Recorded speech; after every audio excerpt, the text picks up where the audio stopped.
بسم الله الرحمن الرحيم. الحمد لله كفى وسلام على عباده الذين اصطفى أما بعد. أعوذ بالله من الشيطان الرجيم. بسم الله الرحمن الرحيم. إن علينا جمعه وقرآنا فإذا قرأناه فاتبع قرآنا. صدق اللہ العظیم. وقال النبی صلی اللہ علیہ وسلم من قرأ حرفا من کتاب اللہ فلہ حسنۃ والحسنۃ بعشر امثالها لا اقول الف لام میم حرف بل الف حرف ولام حرف ومیم حرف او کما قال علیہ الصلاۃ والسلام. اللہ رب العزت کا احسان اور کرم ہے کہ اللہ تعالیٰ نے ہمیں ایمان کی دولت عطا فرمائی. اللہ تعالیٰ نے اہل ایمان کی ہدایت اور رہنمائی کے لیے قرآن کریم نازل فرمایا. قرآن کریم مشعل ہدایت ہے، ایک نور کی کتاب ہے، اللہ تبارک و تعالیٰ کا کلام ہے، اللہ تبارک و تعالیٰ کی صفت سے نکلا ہوا ایک نور ہے. قرآن کریم اللہ تبارک و تعالیٰ کی ذات سے نکل کر آیا. جیسی عالی شان اللہ تبارک و تعالیٰ کی ہے، جیسی عالی شان ذات ہے، ویسی ہی عالی شان اللہ تعالیٰ کی یہ صفت بھی ہے. اور قرآن کریم شروع زمانے سے لے کر معجزہ ہے، قیامت تک معجزہ رہے گا. قرآن کریم کا چیلنج جو پہلے دن تھا وہ اب بھی ہے، قیامت تک رہے گا. قرآن کریم کی جو تاثیر پہلے دن تھی وہ تاثیر آج بھی ہے، وہ تاثیر قیامت تک جاری رہے گی. جائے کہ یہ الگ بات ہے کہ پڑھنے والوں کی خود زبانیں ایسی ہو جائیں کہ انہیں ان کا اپنا یقین کمزور ہونے کی وجہ سے وہ تاثیر محسوس نہ ہو، ورنہ قرآن کریم کی وہی تاثیر ہے. قرآن کریم کے حروف، حرکات، سکنات، نقطے جیسے ابتدا سے ہیں، قیامت تک ایسے ہی رہیں گے. ان کی حفاظت کا وعدہ اللہ تعالیٰ نے کیا ہے. دنیا کے اندر بے شمار کتابیں موجود ہیں، جتنے مذاہب ہیں سب کی اپنی الگ الگ، خود ہمارے مذہبوں کی بے شمار کتابیں بھی موجود ہیں. اگر کتابوں کا میلہ دنیا کے مختلف جگہوں پر لگنے والا دیکھا جائے تو انسان صرف کتابوں کے نام ہی اس میلے میں نہیں پڑھ سکتا، جائے کہ کسی کتاب کو پڑھے. اتنی کتابیں اس روئے زمین پر موجود ہیں. لیکن اللہ تبارک و تعالیٰ نے جو شرف، جو اعزاز قرآن کریم کو بخشا وہ دنیا کی کسی کتاب کو اعزاز نہیں بخشا. قرآن کریم کی کتاب کا سب سے پہلا اعزاز یہ ہے کہ اس کے تعلق ڈائریکٹ اللہ تعالیٰ سے ہے، چونکہ یہ اللہ تبارک و تعالیٰ کی صفت ہے. اور اگر انسانوں میں بھی کسی کی صفت ہو تو جیسا عالی شان انسان ہوگا ویسی ہی اس کی صفتیں کہلائیں گی. اور اللہ تبارک و تعالیٰ کی شان ایسی ہے کہ وہی خالق، مالک، معبود حقیقی ہے. تو اللہ تعالیٰ کی جیسی شان ہے ویسی ہی صفت بھی ہے. قرآن کریم کی دوسری خصوصیت یہ ہے کہ اس کی حفاظت کا وعدہ اللہ تعالیٰ نے کیا ہے. دنیا کی کسی کتاب کی حفاظت کا وعدہ نہیں ہے. حتیٰ کہ آسمان سے جو دوسری کتابیں قرآن کریم کے علاوہ نازل ہوئی ان کی بھی حفاظت کا وعدہ نہیں کیا گیا، لیکن قرآن کریم کی حفاظت کا وعدہ اللہ تعالیٰ نے کیا ہے. فرمایا انا نحن نزلنا الذکر وانا لہ لحافظون. ہم نے ہی قرآن کریم کو نازل کیا، ہم ہی اس کی حفاظت کرنے والے ہیں. اس کی تفسیر میں مفسرین لکھتے ہیں کہ صرف الفاظ کی حفاظت نہیں یا صرف معنی کی حفاظت نہیں، بلکہ اس کی تمام چیزوں کی حفاظت کا وعدہ اللہ تعالیٰ کا ہے. اس کے الفاظ کی بھی حفاظت، اس کے زبر زیر پیش کی بھی حفاظت، اس کے نقطوں اور اس کے معنی کی بھی حفاظت، تمام چیزوں کی حفاظت کا وعدہ اللہ تعالیٰ نے فرمایا۔ جب قرآن کریم ابتدا میں نازل ہونا شروع ہوا تو اللہ کے نبی صلی اللہ علیہ وسلم پر جیسے وحی آتی تھی، آپ فرشتے کے ساتھ ساتھ ہی تھوڑا تیزی کے ساتھ پڑھتے تھے اپنی زبان مبارک سے بھی، تاکہ سنتے بھی رہیں، زبان سے پڑھتے بھی رہیں تو جلدی یاد ہو جائے۔ اللہ تعالیٰ نے ان تمام چیزوں کا وعدہ اپنے محبوب سے کیا، فرمایا لا تحرک بہ لسانک لتعجل بہ، کہ آپ اپنی زبان کو حرکت نہ دو جلدی جلدی کرنے کے لیے تاکہ تم اسے جلدی جلدی پڑھو۔ اور کہ منع کر رہے ہیں ہم، یہ اللہ کا فیصلہ، اور کیوں کر رہے ہیں؟ فرمایا ان علینا جمع، اس قرآن کو آپ کے سینے میں جمع کر لینا یہ ہماری ذمہ داری ہے، وقرآن، پھر آپ کی مبارک زبان سے اس قرآن کو پڑھوانا بھی یہ بھی ہماری ذمہ داری۔ یہ اللہ تبارک و تعالیٰ نے پھر آگے چلنے کے بعد فرمایا ایک آیت کے بعد ثم ان علینا بیانا، اس قرآن کریم کا بیان، اس کی تفسیر، اس کی وضاحت یہ بھی ہماری ذمہ داری۔ تو یہ تمام ذمہ داریاں اللہ تبارک و تعالیٰ نے قرآن کریم کی حفاظت کی دی ہیں۔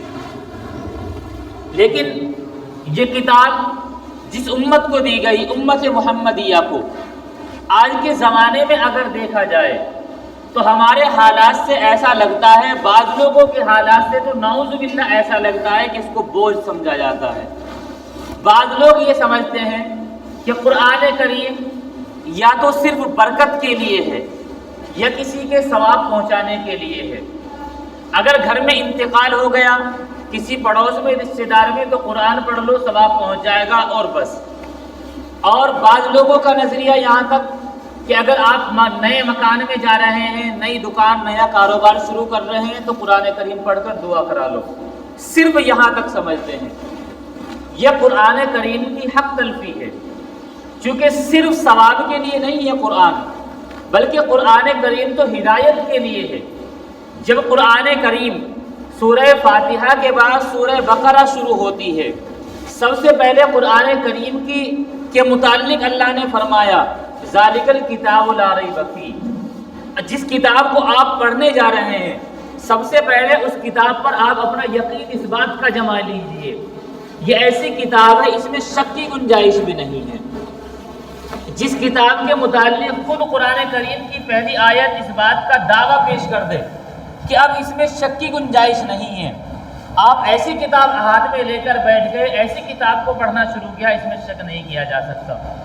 اور پڑھنے سے پہلے دوسری بات یہ بھی جان لینی چاہیے، ھدی للمتقین، پرہیزگاروں کے لیے یہ کتاب ہدایت ہے، پرہیزگاروں کو اس سے ہدایت ملے گی۔ شروع میں جب انسان اپنا یہ ایمان اور یقین اور ارادہ بنا لے کہ پہلی چیز تو یہ ہے اس میں شک کی گنجائش بھی نہیں، اگر کوئی کسی بھی طرح کسی بھی آیت کو پیش کرے ہمیں اس کو نہیں لینا ہے، ہمیں یقین رکھنا ہے کہ اللہ کی کتاب ہے، اللہ نے حفاظت کا وعدہ کیا۔ وقفے وقفے سے باطل آئے گا، قرآن میں تحریف کی کوشش کرے گا، لیکن علماء حق ان کا پیچھا کر کے پھر اس غلط چیز کو مٹائیں گے اور صحیح چیز کو لوگوں کے سامنے پیش کریں گے۔ یہی چیز ہے کہ اس میں شک نہیں کیا جا سکتا۔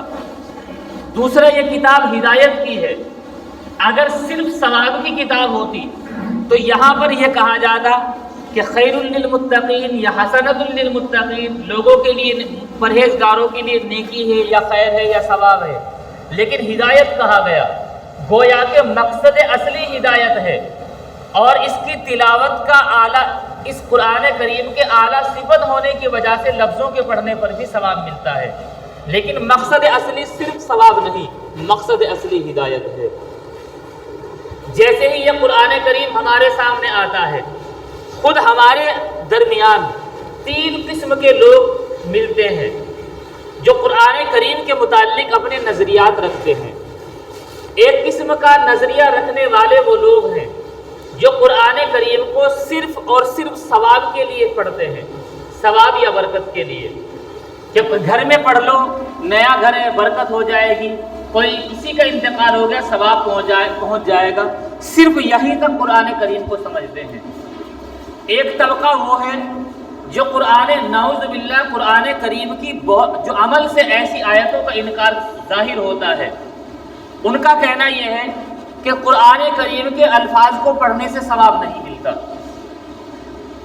اور ان کا ماننا یہ ہے کہ قرآن کریم کی حیثیت کو اتنا ڈاؤن کر دیا، وہ کہنے لگے کہ جب دوسری کتابیں پڑھ کر ثواب نہیں ملتا، طوطے کی طرح قرآن کریم پڑھنے یا رٹنے سے کیا ثواب ملے گا۔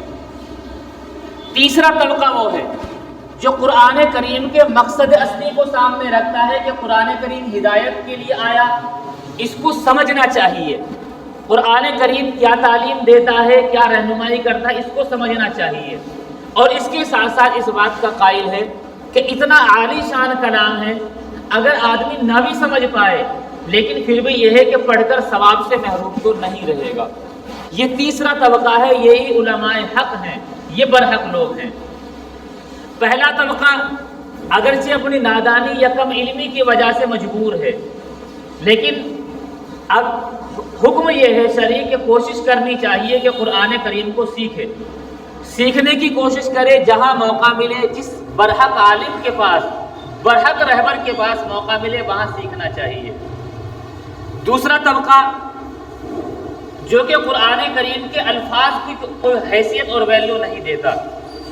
اگر آپ قرآن کریم کے الفاظ پر غور کریں تو پتہ چلتا ہے کہ یہ قرآن کریم کی سب سے بڑی حق تلفی کرنے والے لوگ ہیں، یہ قرآن کریم کی ویلیو کو گھٹانے والے لوگ ہیں، بلکہ قرآن کریم کی ایسی کتنی آیتیں اور اللہ کے نبی صلی اللہ علیہ وسلم کی ایسی کتنی احادیث ہیں جن میں الفاظ کے پڑھنے پر ثواب کو کہا گیا، یہ اس کا صریح طور پر انکار کرنے والے لوگ ہیں۔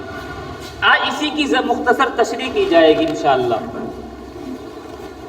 قرآن کریم کے لیے، قرآن یا احادیث میں پڑھنے کے لیے دو لفظ بہت استعمال ہوئے ہیں، ایک لفظ آتا ہے تلاوت، ایک لفظ آتا ہے قراءت۔ قرآن کریم کی کئی آیتیں ہیں جہاں تلاوت کا لفظ ہے، مثلا قرآن کریم کی ایک آیت ہے مفہوم کے اعتبار سے 3 جگہ آئی ہے۔ سورہ جمعہ کے اندر اللہ تعالیٰ نے فرمایا وَالَّذِي بَعَثَ فِي الْأُمِّيِّينَ رَسُولًا مِّنْهُمْ يَتْلُو عَلَيْهِمْ آيَاتِهِ، اللہ نے امیوں میں، اہل عرب میں یعنی امیین میں ایسا انہی میں سے ایک رسول بھیجا جو ان کے سامنے قرآن کریم کی تلاوت کرتا ہے۔ دوسری جگہ تلاوت کا لفظ آیا طاسیم، تلک آیات الکتاب الحکیم، ایک جگہ مبین، نتلو علیک من نبأ موسیٰ، وہاں قرآن کریم کے لیے تلاوت کا لفظ آیا۔ تیسری جگہ فرمایا ذالک نتلوہ علیک من الآیات والذکر الحکیم، نتلوہ یہ بھی تلاوت کا لفظ۔ قرآن کریم کے لیے کئی جگہوں پر تلاوت کا لفظ آیا، اس کے علاوہ کئی جگہوں پر قرآن کریم کے لیے قراءت کا لفظ آیا۔ سورہ سبح اسمہ اکثر ہم جمعوں میں پڑھا کرتے ہیں، سنتے ہیں۔ اللہ تعالیٰ نے غالباً 9ویں آیت میں فرمایا سنقرئک فلا تنسیٰ، ہم یہ قرآن آپ کو اس طرح پڑھائیں گے کہ آپ نہیں بھولیں گے۔ سنقرئ یہ بھی قراءت سے بنا۔ جو آیت میں نے تلاوت کی تھی اس میں اللہ تعالیٰ نے فرمایا ان علینا جمعہ وقرآنہ، اس قرآن کریم کو جمع کرنا اور پڑھوانا، یہ لفظ قرآن قراءت سے بنا، یہ بھی اللہ تعالیٰ نے قرآن کریم کے لیے استعمال کیا۔ اس کے علاوہ بھی مختلف جگہوں پر اور بہت ساری احادیث میں قرآن کریم کے لیے یا تو تلاوت کے الفاظ ملتے ہیں یا قراءت نقرأ یا سنقرئ کا اس طرح کے الفاظ ملتے ہیں۔ اب ان الفاظ کو اگر لغت کے اعتبار سے ہی ہم شروع میں دیکھیں، کسی بھی دنیا کی لغت ڈکشنری کو چھان لیجئے، اگر آپ تلاوت کا معنی لیں یا قراءت کا معنی لیں، قراءت کا معنی ملتا ہے جمع الحروف او جمع الکلمات بعضها الی بعض، کچھ حرفوں کو یا کچھ کلموں کو، حرف یعنی لیٹرز جو انگلش میں جنہیں کہا جاتا ہے، اور کلمات جنہیں ورڈز کہا جاتا ہے یا سینٹنس کہا جاتا ہے، کچھ ورڈز کو کچھ ورڈ سے ملانا یا کچھ سینٹنس کو کچھ سینٹنس سے ملانا، ملا کر پڑھنا، اس کو قراءت کہا جاتا ہے۔ بعض حروف کو بعض حروف کے ساتھ ملا کر پڑھنا یا بعض کلمات کو بعض کلمات سے ملا کر پڑھنا، اسے قراءت کہا جاتا ہے۔ پڑھے لکھے لوگ اس بات کو سمجھتے ہیں، جسے انگلش میں لیٹر یا ورڈ یا سینٹنس کہا جاتا ہے، یہ صرف الفاظ کو کہا جاتا ہے، الفاظ کے مطلب کو نہیں کہا جاتا۔ تو قرات جب حروف یا کلمے یا کلموں کو کہا جا رہا ہے، ان کو ملا کر پڑھنا، گویا کہ الفاظ پڑھنے کے لیے قرات کا لفظ استعمال ہو رہا ہے۔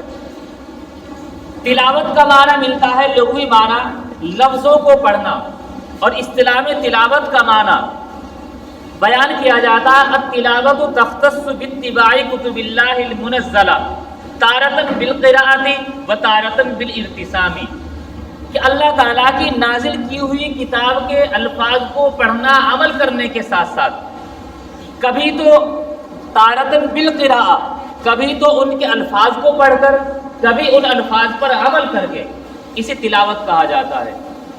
آپ قرات کی تعریف دیکھیں یا تلاوت کی تعریف کسی بھی لغت میں چھان کر دیکھیں، عربی کی تمام لغتوں میں یہی ملتی ہے کہ الفاظ پڑھے جائیں۔ اگر تلاوت کی تعریف ہو کہ الفاظ عمل کی نیت سے پڑھے جائیں، اور کبھی عمل لفظوں کو پڑھ کر ہو، کبھی وہ عمل اس طرح ہو کہ اس جو احکام بیان کیے گئے ان پر عمل کیا جا رہا ہو۔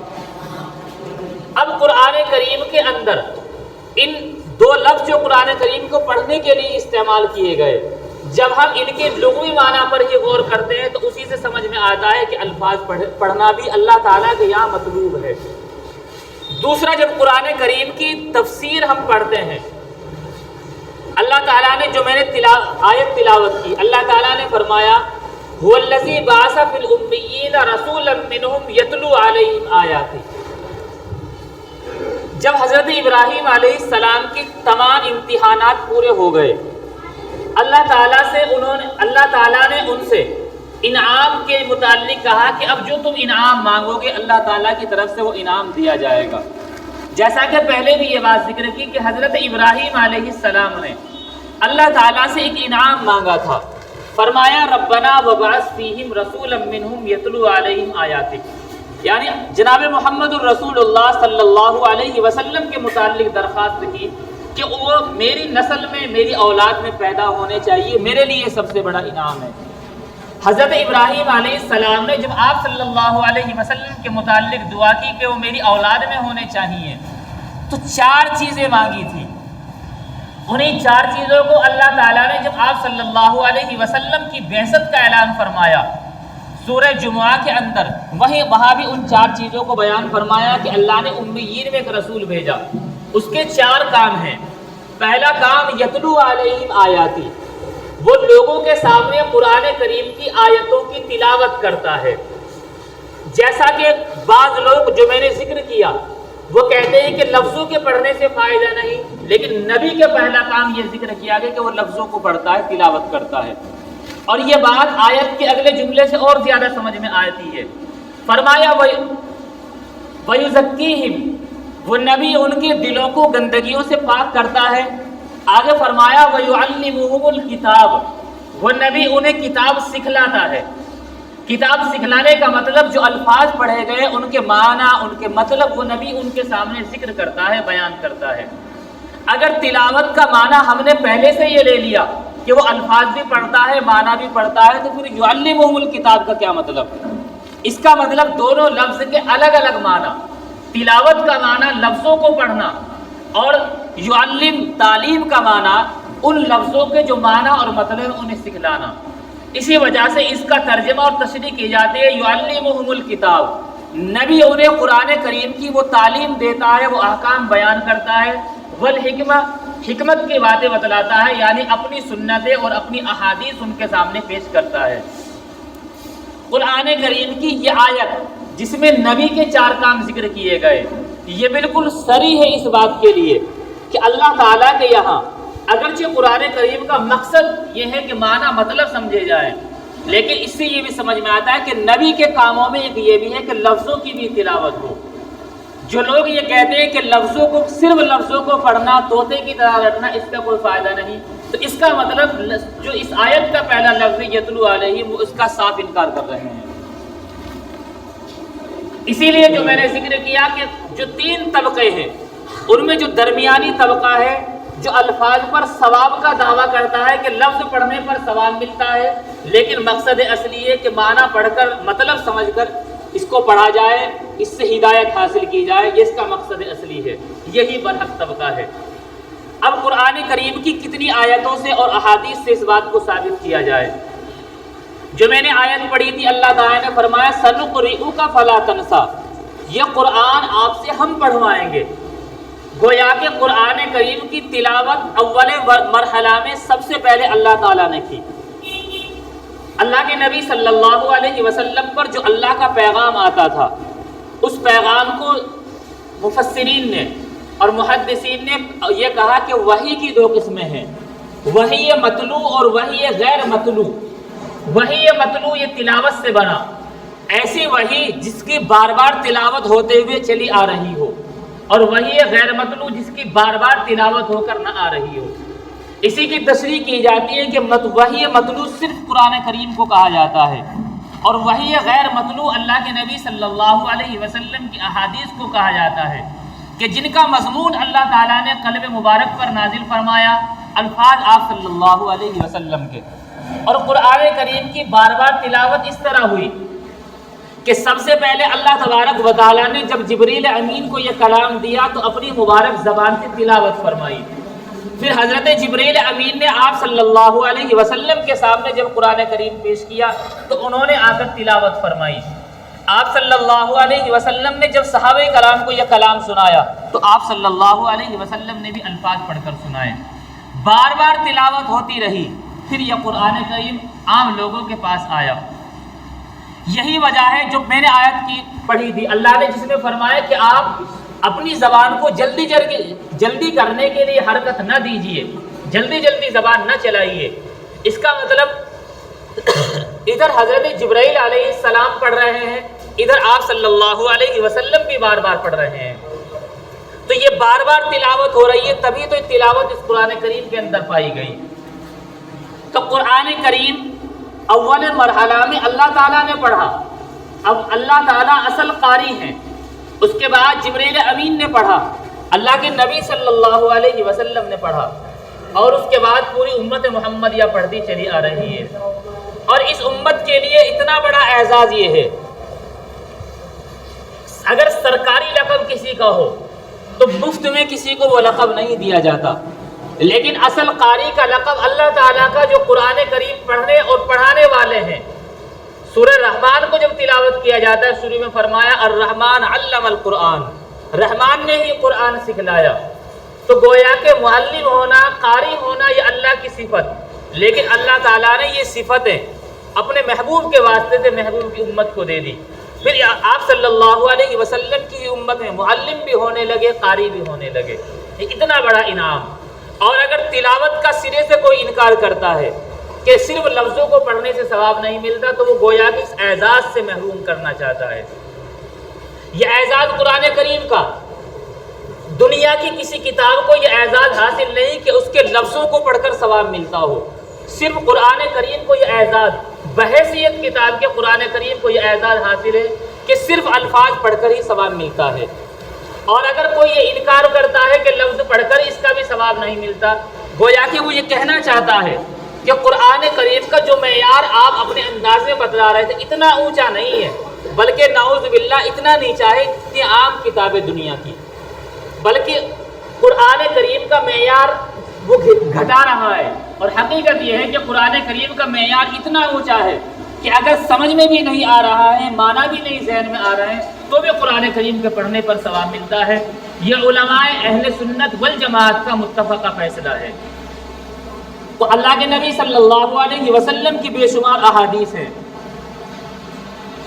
آپ صلی اللہ علیہ وسلم کی ایک صریح حدیث ہے، ترمذی شریف کی، آپ صلی اللہ علیہ وسلم نے فرمایا من قرأ حرفا من کتاب اللہ فلو حسنۃ والحسنۃ بعشر امثالها، جس نے کتاب اللہ کا ایک حرف پڑھا تو اسے ایک حرف پڑھنے پر 10 نیکیاں اللہ تعالیٰ کی طرف سے ایک نیکی ملتی ہے، اور ایک نیکی 10 نیکیوں کے برابر ہے۔ اور آگے آپ صلی اللہ علیہ وسلم نے فرمایا لا اقول الف لام میم حرف بل الف حرف ولام حرف ومیم حرف، کہ میں یہ نہیں کہتا ہوں قرآن کریم کا پہلا لفظ الف لام میم، میں یہ نہیں کہتا ہوں کہ الف لام میم ایک حرف ہے، بلکہ میں یہ کہتا ہوں الف ایک حرف ہے، لام ایک حرف ہے، میم ایک حرف ہے۔ یہ ترمذی شریف کی روایت ہے۔ آپ صلی اللہ علیہ وسلم نے اتنی صراحت کے ساتھ بیان فرمایا کہ ایک حرف پر ایک نیکی، وہ ایک نیکی 10 کے برابر، تو گویا کہ ایک حرف پر 10 نیکی۔ اور پھر اتنی وضاحت فرمائی کہ میں یہ نہیں کہتا الف لام میم ایک حرف ہے، بلکہ یہ 3 حرف الگ الگ ہے، گویا کہ الف لام میم پڑھنے پر 30 نیکیاں ملتی ہیں۔ ایک دوسری روایت میں آپ صلی اللہ علیہ وسلم نے فرمایا ان افضل عبادتی امتی قراءۃ القرآن، کہ میری امت کی افضل عبادت وہ قرآن کریم کو پڑھنا ہے، قرآن کریم کی تلاوت کرنا ہے۔ یہاں اس حدیث میں قرآن کریم پڑھنے کے لیے قراءت کا لفظ استعمال ہوا، تو گویا کہ قراءت الفاظ کو پڑھنے کو کہا جاتا ہے، الفاظ کا پڑھنا بھی مطلوب ہے۔ ایک حدیث شریف بہت صریح ہے، رمضان المبارک میں بھی بیان کی جاتی ہے۔ آپ صلی اللہ علیہ وسلم نے فرمایا اقرأوا القرآن فإنه یاتی یوم القیامت شفیعا لأصحابہ، کہ تم قرآن کریم کو پڑھو کیونکہ قرآن کریم قیامت کے دن صاحب قرآن کا سفارشی بن کر اللہ کے سامنے حاضر ہوگا۔ یہ صریح الفاظ ہیں کہ تم قرآن پڑھو، یہ قرآن کے پڑھنے والے کے لیے قیامت کے دن سفارشی بن کر آئے گا۔ اگر الفاظ کا پڑھنا مطلوب نہ ہوتا تو سفارش کا کیا مطلب تھا؟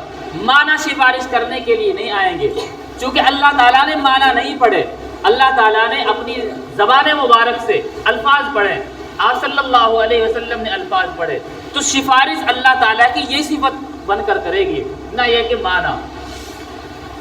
اور ایک بہت مشہور حدیث ہے، آپ صلی اللہ علیہ حضرت ابو ذر رضی اللہ عنہ کی روایت ہے، آپ صلی اللہ علیہ وسلم نے فرمایا یقال لصاحب القرآن اقرأ ورتق ورتل کما کنت ترتل فی الدنیا فإن منزلک عند آخر آیت تقرأ بها، کہ قیامت کے دن صاحب قرآن سے کہا جائے گا کہ تو قرآن کریم پڑھتا جا اور جنت کے درجوں پر چڑھتا جا۔ ورتل، جس تلاوت جس ترتیل کے ساتھ درمیانی رفتار سے دنیا میں پڑھتا تھا اسی درمیانی رفتار سے پڑھتا جا۔ اور آگے فرمایا فَإِنَّ مَنزِلَكَ، تیری منزل، تیری آخری آیت جسے تو پڑھے گا وہ تیری منزل ہوگی جنت کے درجات میں۔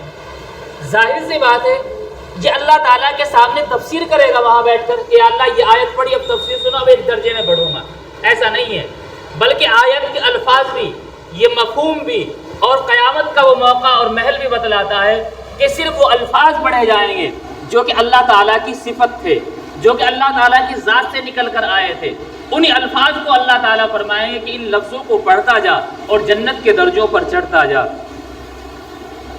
اس لیے ہمیں چاہیے کہ ہم قرآن کریم کی تلاوت کے عادی بنیں۔ جو لوگ مکار، فریبی، جھوٹے اس بات کو کہتے پھرتے ہیں کہ لفظوں کو پڑھنے پر ثواب نہیں، وہ قرآن کریم کی ان آیتوں اور احادیث کا صریح انکار کرنے والے ہیں۔ لیکن ہاں یہ بات ضرور یاد رکھنی چاہیے کہ صرف لفظوں پر منحصر نہیں رہنا چاہیے، لفظوں پر ثواب ملے گا یہ متفقہ فیصلہ ہے، یہ عقیدہ ہے، لیکن یہ ہماری آخری انتہا نہیں ہے، بلکہ آخری انتہا یہ ہے کہ لفظوں کو بڑھ کر معنی اور مطلب کو بھی سمجھنا چاہیے۔ کافی وقت سے ہماری مسجد میں تفسیر کا سلسلہ کسی عذر کی وجہ سے بند تھا، انشاءاللہ وہ جمعے کے دن عشاء کے بعد اسی طریقے پر آج سے شروع کیا جائے گا۔ ایک مختصر سی حدیث ذکر کر دوں، آپ صلی اللہ علیہ وسلم کا ارشاد ہے، آپ نے فرمایا یا ابا ذر لأن تغدو فتعلم آیتا من کتاب اللہ خیر لک من ان تصلی 100 رکعہ ولأن تغدو بابا من العلم عمل به او لم يعمل خیر من ان تصلی 1000 رکعۃ۔ آپ صلی اللہ علیہ وسلم نے فرمایا کہ تم قرآن، اے ابو ذر، تمہارا صبح ہی صبح قرآن کریم کی کسی آیت کو سیکھ لینا وہ 100 رکعات نفل پڑھنے سے افضل ہے۔ اور اسی روایت میں آگے فرمایا اور تمہارا علم کے کسی باب کو، کسی حصے کو سیکھ لینا وہ 1000 نفل رکعات پڑھنے سے افضل ہے۔ آپ صلی اللہ علیہ وسلم نے حضرت ابو ذر رضی اللہ عنہ کو مخاطب کر کے فرمایا۔ اس لیے ہمیں چاہیے اگر ہم قرآن کریم سیکھے ہوئے نہیں ہیں تو قرآن کریم سیکھیں اور تلاوت کے عادی بنیں، تاکہ قرآن کریم کی ایک آیت کا سیکھنا جو روایت میں بتلایا گیا وہ 100 رکعات پڑھنے سے افضل، اور علم کا کوئی باب سیکھ لینا جس میں مسائل ہو، حلال حرام کی تمیز ہو، ان بابوں کا اس طرح کے باب کا سیکھ لینا، فرمایا آپ صلی اللہ علیہ وسلم نے 1000 رکعت پڑھنے سے افضل ہے۔ اس لیے جب علم کی باتیں ہوں، خاص طور پر مسائل کا ذکر ہو، قرآن کریم کی تعلیم ہو، تو ایسے موقع پر اگر آپ نفل نماز پڑھ رہے ہیں چھوڑ کر اس مجلس میں شرکت کر لینی چاہیے، وہ زیادہ افضل ہے۔ اللہ تعالی عمل کی توفیق عطا فرمائے۔ وآخر دعوانا الحمد للہ رب العالمین۔